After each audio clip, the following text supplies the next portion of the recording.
Don't. You need to act like that.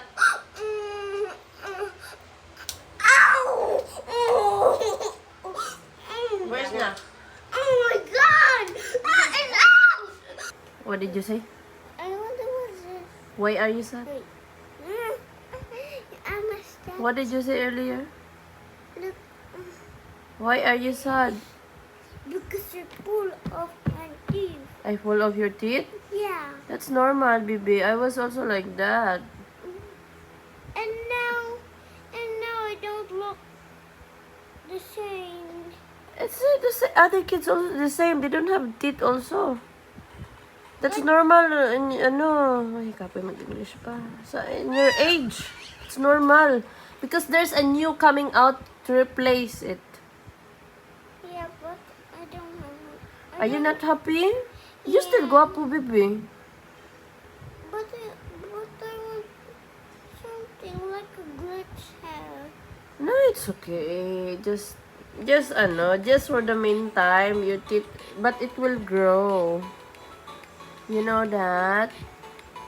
Don't worry, baby. Let me see your teeth. It's a little bit bleeding. Let me see. Look, do you see any red? No more na. I see red. It's just in your imagination. Tomorrow, the tooth fairy will put a coin, will get your tooth and replace a coin under your pillow. You know that? Are you excited for that? Wait, are you excited? I'm not excited Why? because I don't like 1 coin. I want 1 trillion. A trillion? Oh my god, you're so demanding.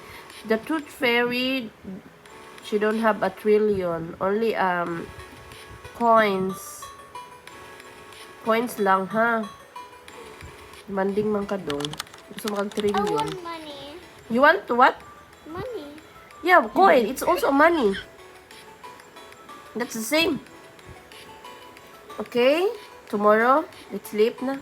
Yeah. Ay, naku, tara na, oy.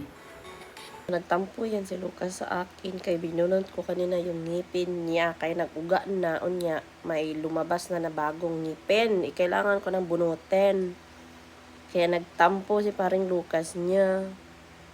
Kaya gibunot na ako yung ngipon. So, para yung ngipon, oh. Suko pa niya kay Shani. Yung ngipon niya, oh. Cute kayo. Cute kayo. Niya, ako na iutang sa ilan yung unlan niya. Kaya nag-expect siya nga si Tooth Fairy daw. Adto sa amo ang kwarto niyang gabi. Sabi niya, excuse me sa ko ang daggoy na kung murag tambakol. Kapoy man, murag tamad ko magligo. Asa mo oras to samo. Actually, it's so clean, right? What? It's actually clean. Why did you take it off? Because it's already expired na. That's why you need to take it off.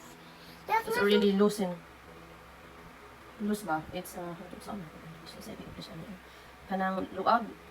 Uyog na ba? Kanang loose na. That's why you need to take it off. But I don't. What do you think? Touch it again. I already feel it. Ay, tipin niya. Naghawa ka niya. Opera siya kami nagipon sa unang na ibo. Sige, kami na ibo. Ano na ipon?